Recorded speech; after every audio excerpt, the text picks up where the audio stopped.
All right, this is a short one. I don't know how, whatever, but when you have a family or you're struggling or you're mentally ill or you're in another dimension or you feel like it or, yeah, it's not you. You need to have a space. You need to accommodate your own mind.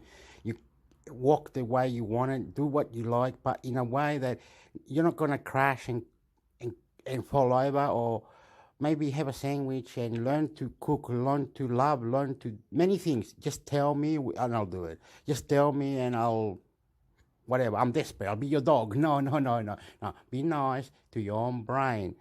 Anybody brain power or brain, something to do with the brain with the family, right? I'm lost, but anyway, something to do with the brain with the family. If you tell me something, I'll be listening and reply. If you tell me something else, I'll be listening and reply. Hopefully I say the right thing. I don't go stupid thing like, I'll show you my... No, no, no. Be nice, beautiful, thank you. And it's love, love, love, love, love, love, love, love. Shh, ooh, ah, shh, shh, ooh, ah, shh, shh, ooh, ah. I love you. I love you. All in the brain. You see, fixing your brain. Your family is... you've lost it. You need to get away. Your brain is some resting, some what's the word? Meditation. And your brain needs to go somewhere on its own, and it needs to be with someone nicely. Like, I love you. And try and drop those defences, the better chance you have of reconciliation. There's been a growing emphasis for some people on the idea of a found family, that you can choose the people you're closest to and you will support each other through thick and thin as a family would. Has that lessened the hold of the nuclear family for some particularly younger people in ways that older generations might find really hard to understand?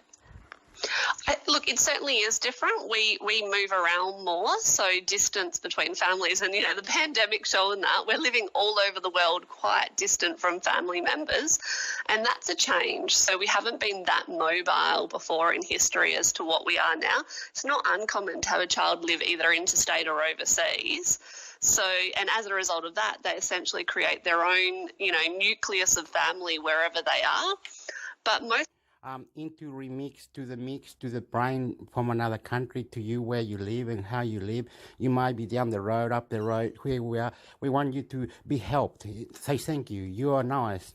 Nice mental health worker. Nice police, nice ambulance, Africa, very nice, England, very nice, South America, very nice, every nice, very nice, every beautiful, beautiful, beautiful, beautiful, everything going together, listen and reply like psst, and the nature in your brain.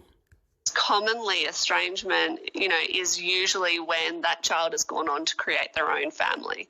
So their immediate circle has shifted from the parent and them to their own children and their partner, and whereas the parent has still got the child in their immediate circle. So it's a little bit of a nucleus change that happens on one side, but not necessarily on the other.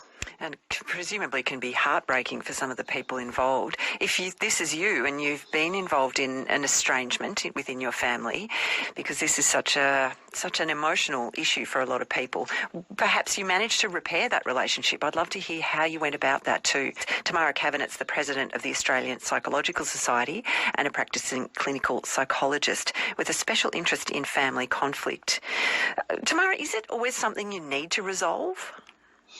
Not necessarily. So, there are some people who are happier without certain people in their lives. They feel like it's a negative effect and that it's, having too large an impact and the cost is too great. So not always do we have to keep relationships. But that said, I really encourage mindfulness, family. People might have a dog or a cat or something happen and you need to push in the name of God, the mindset. You could be in a river, in a mountain, in the moon, in the angels, extraterrestrial, anything. You'll be laughing, whatever, and out there, and you're saying, you, a very nice person, you doing the job for me. You're helping me. I'm here. I'm beautiful. You're listening, reply, making the numbers. I'm here. Thanks for lunch. Thanks for this. Thanks for that. Oh my God. Oh my God. You're funny. You're excellent. Oh, beautiful, sporty. But your mind is getting set. It's repeating. It's making it better. It's starting inside your mind. Oh, family in China. Family in Chile, family in New Zealand, family anywhere you want. Family. Don't destroy yourself. Be beautiful. Say thank you to a lot of workers. Say thank you to everyone. Thank yourself. Love yourself. Move yourself. Do yourself. Yourself. Oh my God, I love you. Wow. Listen and reply. This is beautiful. I love you. More. God. A negative effect, and that it's, having too large an impact and the cost is too great. So not always do we have to keep relationships. But that said, I really encourage people to consider that the relationship you previously had, so how frequently you're catching up with them, the nature of it and how you did it, that really can be modified. And often that means that you can keep the parent in your life in a redefined way. And, setting those boundaries and communicating around that can be really helpful to, have your children still have a grandparent, or, have your children still have a connection with that person and where they came from. So, do consider that it's not necessarily the way it was, or all or nothing. And obviously there are some situations where it's healthier for one or both parties if that relationship is not resolved. How do you know when that's the case? I mean, obviously there's abuse and trauma up one end, but it's a very big spectrum, isn't it? It's a huge spectrum, and it's so individual. So what I would encourage someone to do is to really sit down and explore that, quite possibly with a psychologist or a therapist, and, get into the nitty-gritty of what it could look like and the pros and cons of that for yourself, as well as what it looks like now and the pros and cons, because often some of those painful experiences are in how your relationship is with them now. And if you redefined that, you could keep the good bits and not be as impacted by the negative. But certainly there is those moments in time where you have to just say, this isn't working for me. And then a lot of what the work I do with the parent is around letting that child go, letting them have their life and into relationship, into others, coffee. It grow up. It did on God, mind, self-efficient. You are very interesting and going to dimensions, people, places, beautiful families. You live in a nice area. You live beautifully. Out to be combined with many connections. Look out, fun, our power, angel, aborigines, nature, Mother Earth, water, lakes, people. My mind is all over. I am sorry. I love you. You help me heaps. I love you. You help me heaps. I love you. You help me heaps. All this is interesting. Listening reply out there, please. Experience it and redefining those boundaries, even if you might not be in it. It's going to have big repercussions if you do decide to cut ties with someone. What are some of the things, Tamara, that you should think about if this is on your mind? I mean, our family, for good or ill, often provides a sense of the place we belong most. Mm-hmm. Is that something that people should consider before they make that break? You definitely want to consider it. There is a lot that family do provide in terms of identity, your place in the world. It's also the fact that they can actually be an additional support to your children and to yourself in times of crisis. And they really can be there when other people might not be, and they do know you through and through.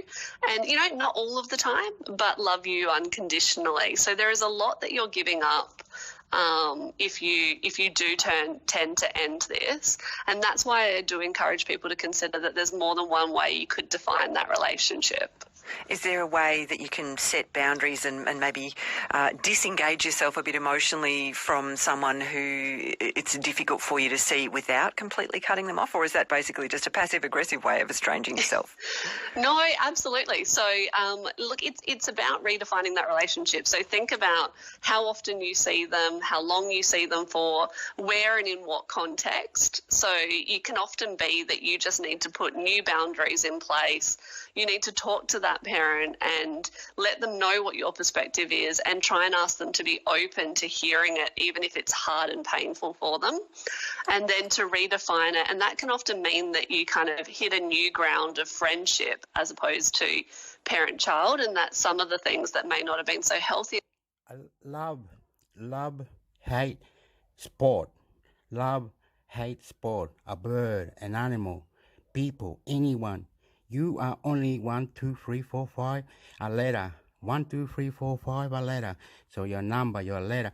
But we're not. We're growing up, going to school, university, study, mindset, water, ocean, love, change the flag, people like this, debate, say thank you, you are my God, go out, look out, learn to buses, learn to train, learn to taxis. You are saying question, you are listening reply, you are out there, you're beautiful, don't let your kids, family, please, I love you, say thank you to the workers, say thank you to that person, my mind, mindfulness, out there, listening reply, I love you and I will love you forever, fun please. And then to redefine it, and that can often mean that you kind of hit a new ground of friendship as opposed to parent-child, and that some of the things that may not have been so healthy in the past can be put aside. Interesting text coming through, Tamara Cabinet. One says, my dad and I were estranged for about 5 years, including through the birth of my first child, his first grandchild. The estrangement was gradual and I believe stemmed from tension between his second wife and myself and my siblings. He initiated it and was devastating, says this person. They say, I sought counselling to help me understand and manage the situation, and I kept trying to connect through that whole time. I honestly thought that it would only end on his deathbed. Happily, through a change in his circumstances, he did start to reconnect again and rebuild the relationship.